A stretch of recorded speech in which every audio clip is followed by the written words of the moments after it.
तो भाई और बहनों, ये दुनिया तो बहुत बड़ी गफलत में जी रही है, बहुत गहरी अज्ञानता की नींद में सो रही है।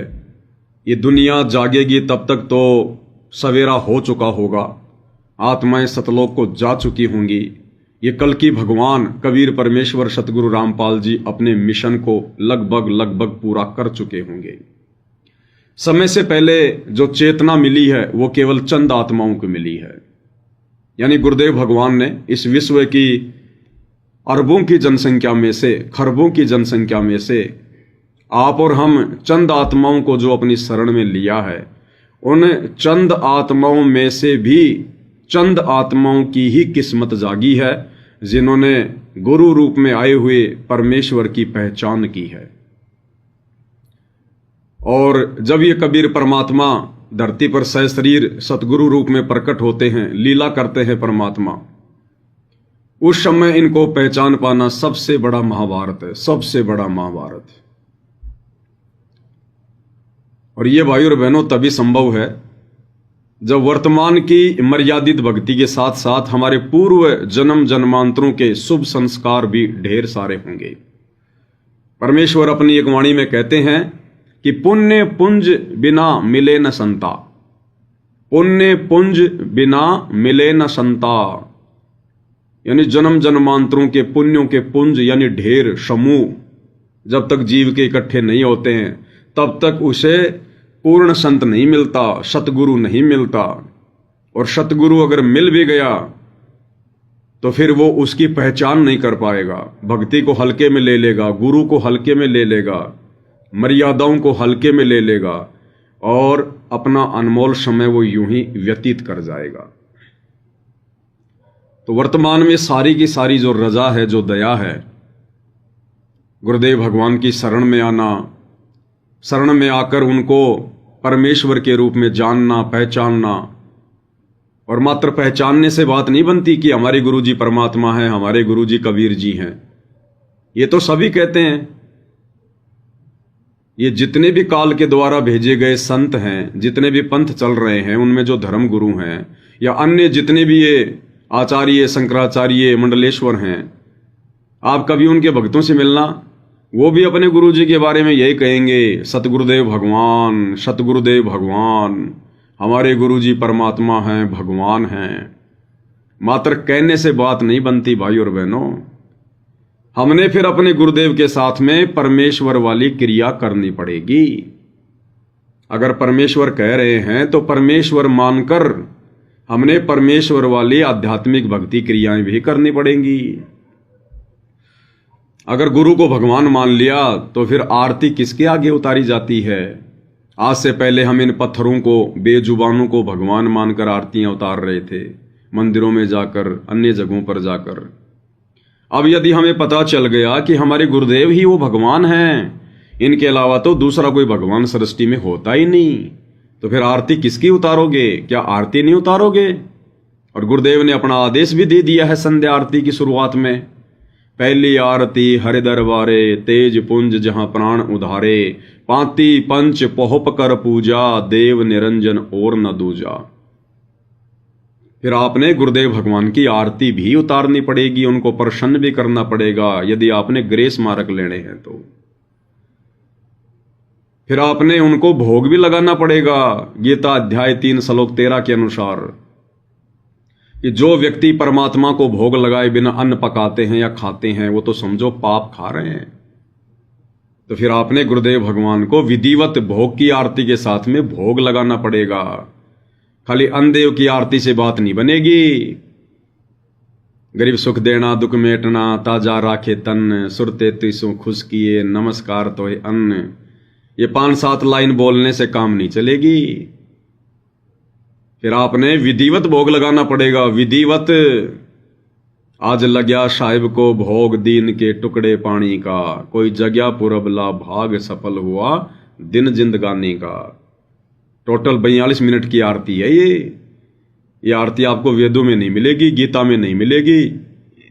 ये आरती गुरु रूप में आए हुए वो परमेश्वर कबीर देव स्वयं अपने भक्तों को देते हैं। और गुरुदेव भगवान ने वो आरती आप और हमें दी हुई है। ये पवित्र भक्ति बोध पुस्तक जिसमें तीनों समय की आरती है, परमेश्वर ने इसमें जो भी आरती डाली है आप और हमारे करने के लिए डाली है, देखने के लिए नहीं डाली। लेकिन अब ये भगत के बुद्धि विवेक के ऊपर है, वो कब इन चीजों को जानेगा और पहचानेगा। ये नित्य नियम तीनों समय की आरती की भक्ति बोध पुस्तक है, और जब आप इसकी समय सारणी में जाएंगे, यानी कहां पर क्या क्या लिखा हुआ, इसमें क्या क्या है, तो ये विषय सूची है, इसमें विषय सूची सारी दी हुई है इसके अंदर। मंगलाचरण सबसे पहले क्या है? मंगलाचरण। मंगलाचरण क्यों लिखा गुरुदेव ने? आप और हमारे लिए, रोजाना करने के लिए। तो हम करते हैं कि नहीं करते? रोज करते हैं। फिर मंत्र भगवान ने क्यों दिए? आप और हमारे करने के लिए, हम रोज करते हैं। फिर गुरुदेव का अंग हम नित्य नियम के माध्यम से रोज करते हैं। साहिब कबीर जी की वाणी गुरुदेव के अंग से हम रोज करते हैं। सतगुरु महिमा रोज कर रहे हैं। सुमिरन का अंग रोज कर रहे हैं। सातों वार की रमणी ये भी करते हैं। अतसर्व लक्षणा ग्रंथ ये भी करते हैं। ब्रह्म वेदी ये भी करते हैं। उसके बाद अशुर निकंदन रमणी दोपहर की आरती ये भी करते हैं, क्योंकि गुरुदेव ने करने के लिए इसमें डाली है। फिर लास्ट में रक्षा मंत्र सतगुरु शरण शरणाई ये भी हम करते हैं, क्योंकि गुरुदेव ने करने के लिए इसमें लिखी है। फिर संध्या आरती, सायकालीन आरती, संध्या आरती वो भी हम भाई बहन रोज करते हैं। फिर अन्नदेव की आरती भोजन खाने से पहले बोले जाने वाली ये भी हम भाई बहन रोज करते हैं। फिर अन्नदेव की आरती भोजन खाने के बाद बोली जाने वाली ये भी हम भाई बहन रोज करते हैं। लेकिन आगे जो लिखा है वो नहीं कर रहे थे। आगे क्या लिखा है? भोग लगाने की विधि, भोग लगाने की विधि। अरे भैया, जब हम सब कुछ कर रहे हैं तो फिर भोग क्यों नहीं लगा रहे? ये वाली आरती क्यों नहीं कर रहे थे हम? जब सब कुछ हमारे करने के लिए गुरुदेव ने इसमें लिखा है। ये तो लिखा नहीं गुरुदेव ने उस भोग लगाने की विधि के आगे कि ये भक्तों ने नहीं करनी है। लेकिन हम क्यों नहीं कर रहे थे? क्योंकि हमें ये दृढ़ विश्वास नहीं था कि हमारे गुरुजी ही परमात्मा होंगे, हमारे गुरुजी ही भगवान होंगे, हमारे गुरुजी ही साक्षात कबीर देव हैं। हमें ये पक्का विश्वास नहीं था। अविश्वास भी नहीं था, लेकिन विश्वास भी नहीं था। और हम भगवान मान रहे थे उस दाढ़ी मूंछ वाली कबीर जी की समझे जाने वाली नकली फोटो को, बेजुबान मुर्दा फोटो को, काल्पनिक बनावटी फोटो को। और उस फोटो को भगवान मान रहे थे, इसलिए हम लोग सतलोक आश्रम में उस फोटो के आगे भोग लगा रहे थे। आज लग्या साहिब को भोग दीन के टुकड़े पानी का। जब वो भोग की आरती शुरू होती थी, हम सब भाई बहन खड़े हो जाया करते थे। क्यों? क्योंकि हम उस कबीर जी की समझे जाने वाली नकली फोटो को, दाढ़ी मूंछ वाली फोटो को भगवान मान रहे थे, कबीर मान रहे थे कि भाई भगवान को भोग लगाया जाता है, तो हम भोग भी लगा रहे थे। और भगवान को भोग लगाएंगे तो बैठे बैठे नहीं लगाएंगे, हम खड़े भी हुआ करते थे कि भगवान की आरती है ये, तो हम खड़े भी हुआ करते थे।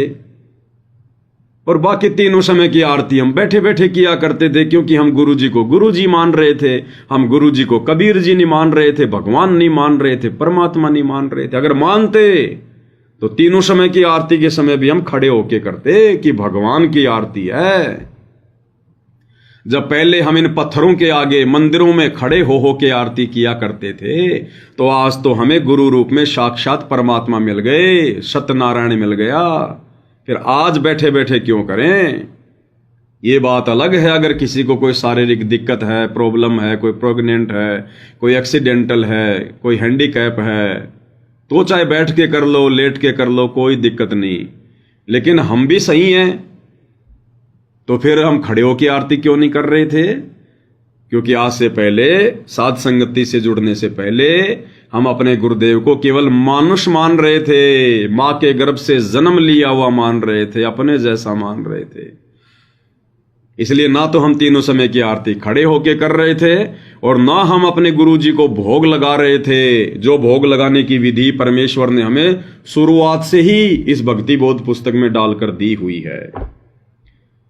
तो भाई और बहनों, अब आप और हमारी बुद्धि खुली, गुरुदेव ने दया बख्शी, रहम किया परमात्मा ने, ये सोचकर कि ये तो जानवर के जानवर हैं तो आखिर 2 कौड़ी के जीव ही, जब तक मैं अपनी विशेष रजा नहीं बख्शूंगा इनकी बुद्धि कैसे खुलेगी, ये कैसे पहचान सकते हैं। तब परमेश्वर ने दया बख्शी भाई और बहनों, गुरुदेव भगवान ने अपनी विशेष आत्माओं का, चंद आत्माओं का, अपने लाखों की संगत में से और अपनी चंद आत्माओं का साध संगति से जोड़कर ज्ञान योग खोला और हमें हिम्मत दी। इतने सारे सबूत, इतने सारे प्रमाण गुरुदेव ने उपलब्ध करवाए जो उन्हीं के सत्संगों में छुपे हुए थे, हम पहचान नहीं पा रहे थे। गुरुदेव ने हमें सद्बुद्धि दी जड़ बुद्धि जीवों को, अन्यथा उन्हीं सत्संगों को सुनते सुनते हमें कई वर्षों हो गए थे, हम कुछ भी नहीं समझ पा रहे थे। अब अचानक से साध संगति से जुड़ने के बाद ऐसा क्या हो गया कि हमें गुरुदेव भगवान के उन सत्संगों में छुपे हुए गूढ़ रहस्य समझ में आने लगे। तो इसमें आप और हमारा कोई श्रेय नहीं है, ये गुरुदेव भगवान ने आशीर्वाद दिया, ज्ञान योग खोला, तब जाकर हमें उनके सत्संग समझ में आए और हम अपने आत्म कल्याण के प्रति, भक्ति के प्रति, मर्यादाओं के प्रति चिंतित रहने लगे। और ये सब कुछ क्यों किया भाई और बहनों गुरुदेव भगवान ने? इसलिए किया क्योंकि आप और हम चंद आत्माओं को, सत्सेवक भाई बहनों को गुरुदेव भगवान ने अपने रहते सहते यहां से पार करना है। परमेश्वर ने सतलोक लेकर जाना है, उनके जाने के बाद में मोक्ष नहीं है। उनके यहां से, पृथ्वी से सशरीर चले जाने के बाद में मोक्ष नहीं है। इस भक्ति के प्रतिफल में केवल मनुष्य जन्म मिलेंगे, बारंबार मिलेंगे, सैकड़ों जन्म मिल जाएंगे। और जो हमने भक्ति की है, हजारों वर्षों तक यहां परमात्मा सतयुग जैसा माहौल पैदा कर देगा। आपस में प्रेम भाव होगा, मेल मिलाप होगा, वैर भाव समाप्त हो जाएगा, राग द्वेष मन मुटाव नामात्र का रह जाएगा। एक दूसरे की सब लोग मदद किया करेंगे, दुख में दुखी, सुख में सुखी हुआ करेंगे। बेटा बेटी बड़े आज्ञाकारी होंगे, बड़े शर्मीले और सहज स्वभाव वाले होंगे। इस बिगड़े हुए माहौल को परमात्मा फिर से सेट कर देंगे, लेकिन मोक्ष प्राप्त नहीं कर पाएंगे वो भाई बहन। मोक्ष तो केवल गुरुदेव भगवान के रहते सहते। और इसीलिए गुरुदेव भगवान इतना प्रयत्न कर रहे हैं, स्वयं सतलोक से चलकर आए हैं। जैसा कि वेदों में परमेश्वर के गुण हैं, उनकी महिमा है कि वो परमात्मा सतलोक से गति करके चलकर अपनी अच्छी आत्माओं को मिलता है, स्वयं आते हैं। समर्थ का काम उसी को साजे, और करे तो मूर्ख बाजे। और यहां आकर फिर परमेश्वर कितना संघर्ष करते हैं, अपना सर्वस्व हम आत्माओं को जगाने में, चेताने में, समझाने में न्योछावर कर देते हैं। इस काललोक के हिसाब से सच बोलने की जो सजा मिलती है, वो सजा भी परमेश्वर अपने सिर पर ले लेते हैं। जैसे 2006 में 21 महीने की जेल, वर्तमान में 12 साल से जेल में। सिर्फ आप और हम चंद आत्माओं को अपने रहते सहते इस कलयुग की बिचली पीढ़ी में, ये कलयुग की बिचली पीढ़ी कोई लाखों समय की नहीं होती, हजारों वर्षों की नहीं होती। आप भाई बहनों को कई बार बता दिया है, कलयुग की जो प्रथम पीढ़ी थी, जो प्रथम चरण था, वो कलयुग के शुरू होते ही नहीं लग गया था। कलयुग की प्रथम पीढ़ी उस समय को कहा जाता है जिस समय तक कबीर परमेश्वर धरती पर सशरीर प्रकट थे।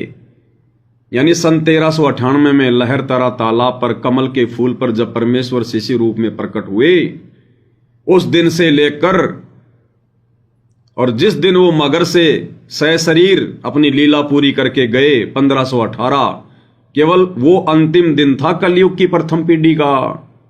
यानी 120 वर्ष परमेश्वर सशरीर रहे लीला में जीवन में। वो 120 वर्ष का समय ही प्रथम का इस कलयुग का प्रथम चरण था, प्रथम पीढ़ी थी। उसके बाद समाप्त हो गया था। अब ये कलयुग की दूसरी पीढ़ी शुरू हो चुकी है, दूसरा चरण शुरू हो चुका है। कब से कब तक? 8 सितंबर 1951 को वही कबीर परमेश्वर फिर से सतगुरु रामपाल जी के रूप में आए।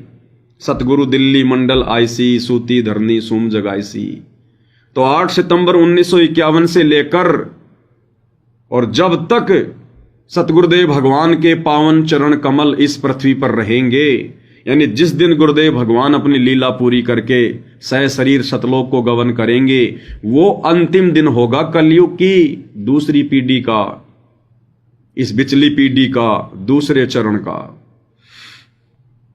और तीसरा चरण फिर परमात्मा ने बताया, फिर वो लाखों वर्षों बाद में आएगा, लाखों वर्ष बाद, जब जीव बिल्कुल कृतघ्नी हो जाएगा। वो लास्ट का चरण होगा। यानी कलयुग का तीसरा चरण गुरुदेव के सतलोक जाते ही नहीं लग जाएगा, लाखों साल बाद। इसलिए भाई और बहनों, ये इतना यत्न, ये प्रयत्न, ये संघर्ष सब कुछ किया जा रहा है सिर्फ आप और हम आत्माओं को यहां से सतलोक ले चलने के लिए। क्योंकि गुरुदेव को पता है कि जब मैं ही चला जाऊंगा तो फिर रह क्या जाएगा, फिर बच क्या जाएगा। हमें क्या बताया गुरुदेव ने? कबीर निर्गुण सरगुण एक है, दूजा ब्रह्म विकार, और निर्गुण साहिब आप हैं, सरगुण संत विचार। यानी जब कबीर परमात्मा सतलोक में होते हैं निर्गुण रूप में, तो आप और हमें, जो हम सतलोक से बाहर होते हैं, जितने भी प्राणी, चाहे वो अक्षर पुरुष के लोक के प्राणी हो या चाहे किस ब्रह्मांड के आप और हम प्राणी हो, जब ये परमात्मा निर्गुण रूप में सतलोक में बैठा होता है, तो केवल आप और हम प्राणियों को वही मिलता है जो हमारे भाग्य में होता है, जो संस्कार में होता है। उससे ज्यादा परमात्मा कुछ नहीं देता और ना किसी को कुछ मिल सकता, फिक्स होता है। और जब वही कबीर परमात्मा संत रूप में धरती पर प्रकट होता है, सतगुरु रूप में, तत्वदर्शी संत के रूप में, उस अवस्था को सरगुण अवस्था कहा जाता है। और जब ये परमात्मा सरगुण अवस्था में आता है, संत रूप में आता है, सतगुरु रूप में आता है, तो जीवों को भाग्य से अधिक भी देता है, भाग्य से अधिक। जैसे आप और हम भगत भाई बहनों के भाग्य में सुख नहीं थे, हम किस रास्ते पर चल रहे थे आप और हमें भली भांति पता है। और अगर हमें गुरुदेव भगवान अब तक ना मिलते तो आप और हमारा तो 9-2-11 हो चुका होता, या तो कुकर्मों के चलते जेल में सड़ रहे होते, या फिर अब तक हमारी टिकट कट चुकी होती।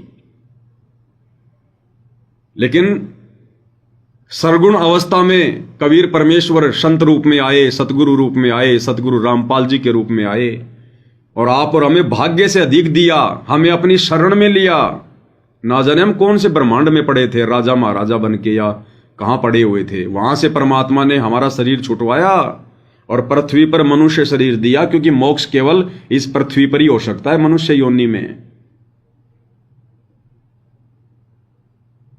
और जब कल को सतगुरुदेव भगवान वापस सतलोक चले जाएंगे, जब उनका ये जो सरगुण रूप है ये नष्ट हो जाएगा, फिर वापस परमात्मा सतलोक के सिंहासन पर बैठेंगे, वो उनका निर्गुण रूप होगा, निर्गुण अवस्था होगी।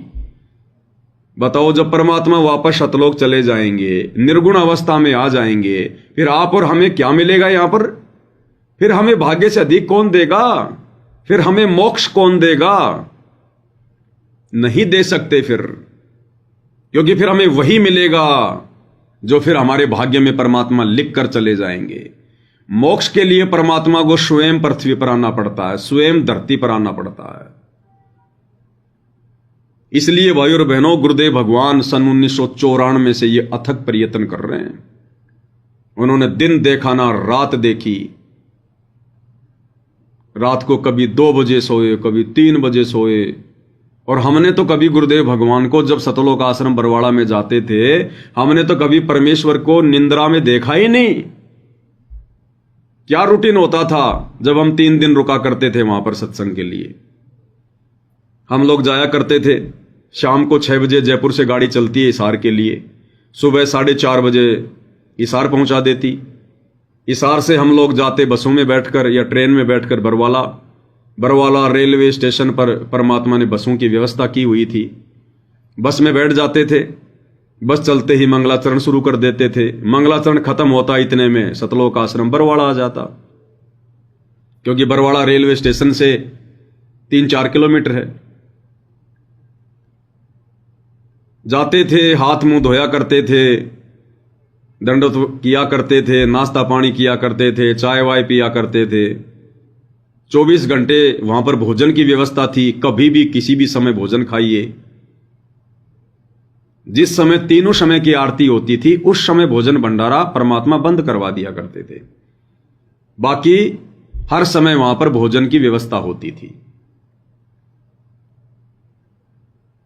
तो हम क्या देखा करते थे, हम सुबह पहुंचे, थोड़ा देर सो लिया करते थे 2-3 घंटे, फिर 11 बजे भोग लगता था। गुरुदेव भगवान भोग लगाया करते थे।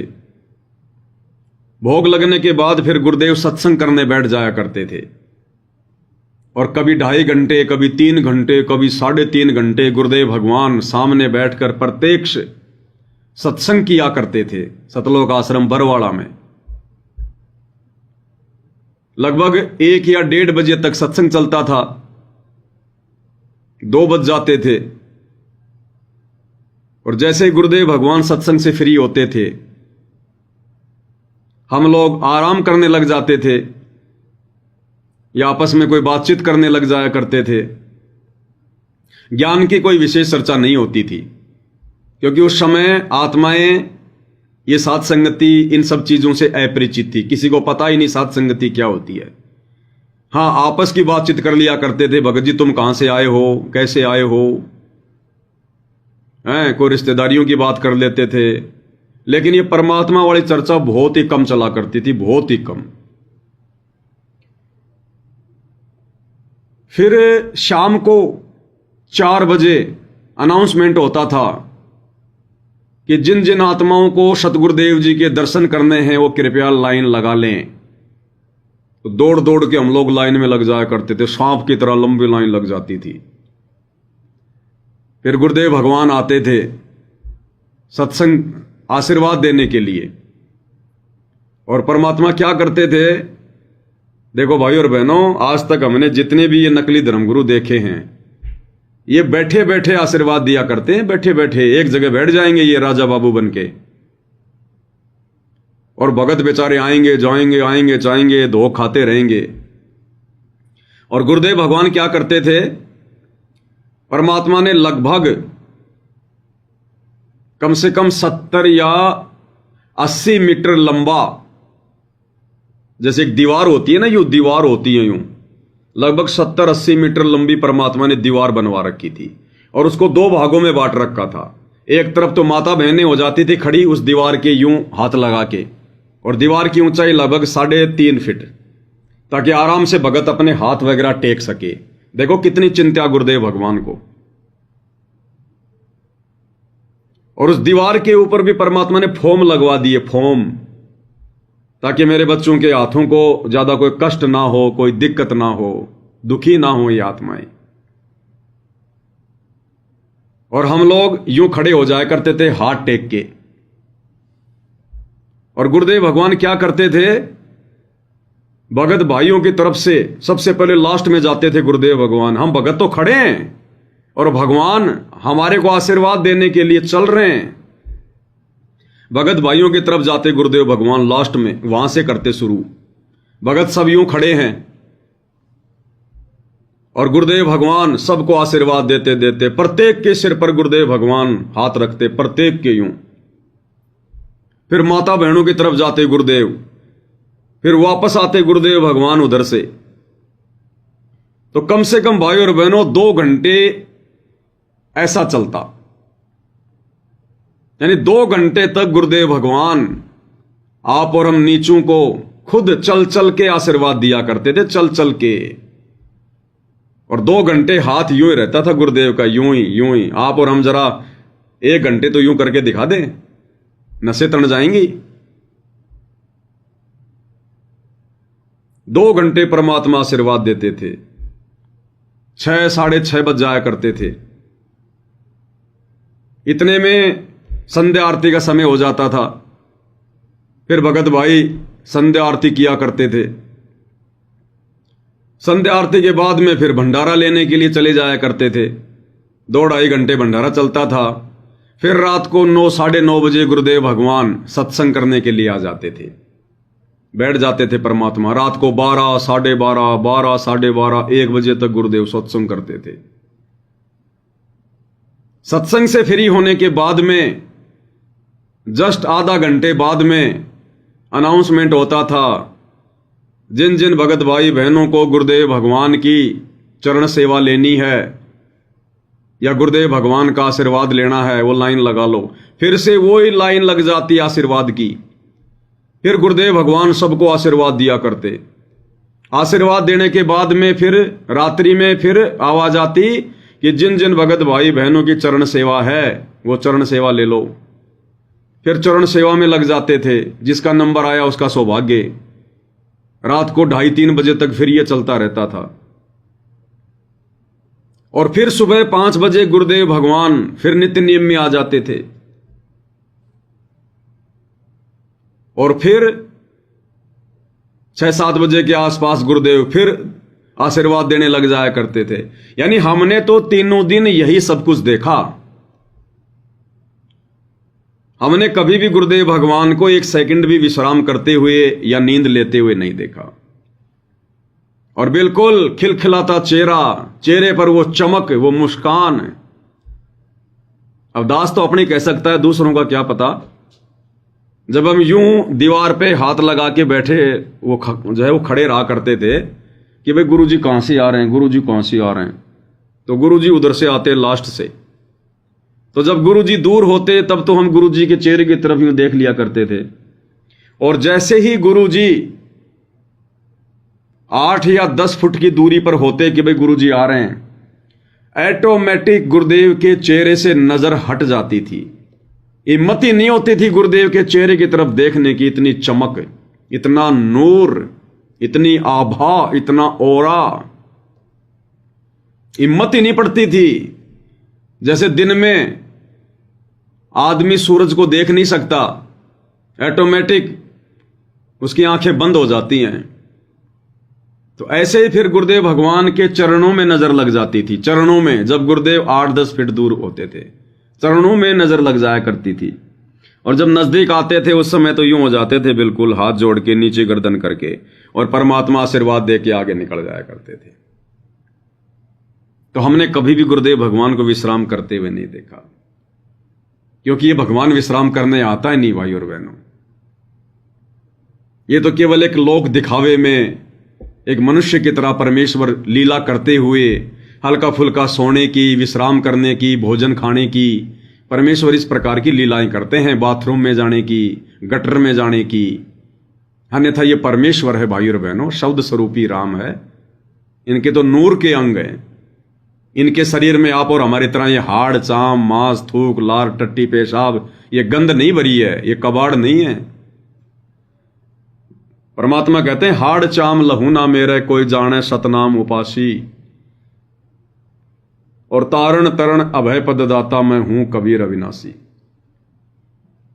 तो कहने का मतलब भाई और बहनों, इतना सारा सब कुछ, ये यतन, ये परियतन, ये संघर्ष, आश्रम में रहते रहते भी, और आज जेल में बैठे तो भी आप और हमारे लिए किसी जमीन के मुकदमे में नहीं, किसी भाई बंटवारे में नहीं,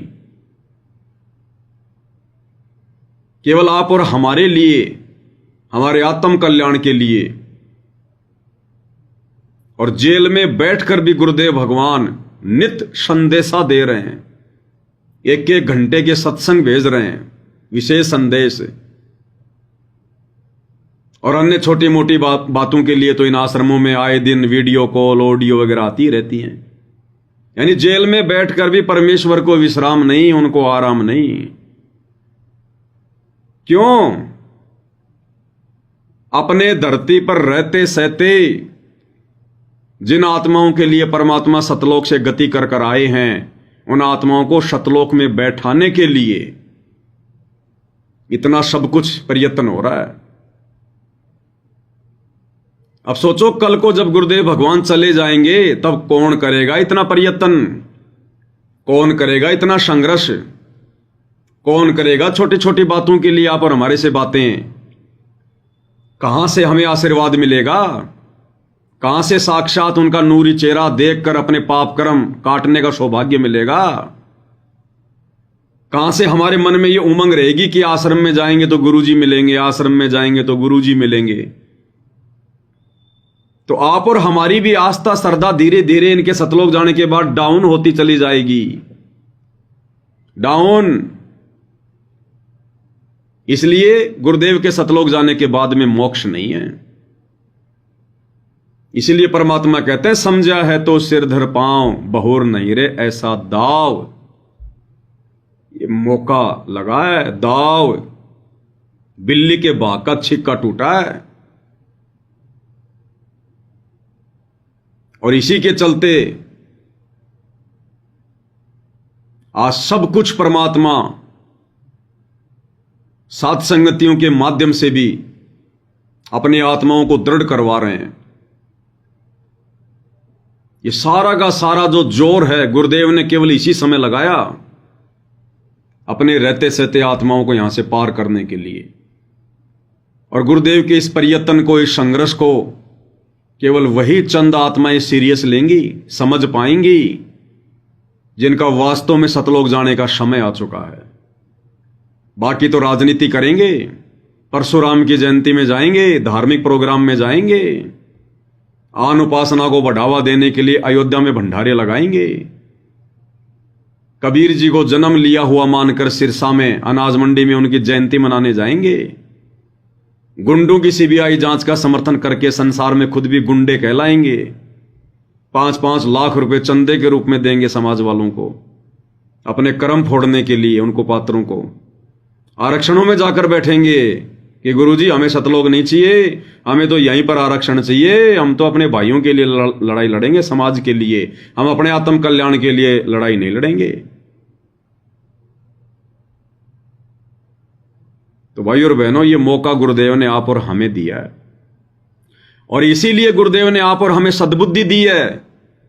ये सद्बुद्धि इन सतलोक आश्रमों से जुड़े हुए भाई बहनों को नहीं है, गुरुदेव के कलयुगी परिवार को नहीं है। इस लाखों की संगत में से आज गुरु को परमात्मा मानकर कौन भोग लगा रहा है? केवल सत्सेवक भाई बहन। गुरु को परमात्मा मान के कौन उनकी आरती उतार रहा है? पाती पंच पोप कर पूजा, देव निरंजन और न दूजा। केवल सत्सेवक भाई बहन, ग्रेस मार्ग प्राप्त करने के लिए। किसने वो कबीर की दाढ़ी मूछ वाली बनावटी फोटो फाड़ फाड़ के फेंक दी कि हमारा गुरु ही कबीर है? केवल सत्सेवक भाई बहन। किन आत्माओं ने अपने गुरुदेव के अलावा किसी और का जयकारा लगाना बंद कर दिया, किसी और को दंडोत करना बंद कर दिया? केवल सत्सेवक भाई बहन। तो ये मेहर नहीं तो और क्या है? ये प्रत्यक्ष चमत्कार नहीं तो और क्या है? इसी को कहते हैं ज्ञान योग खोलना।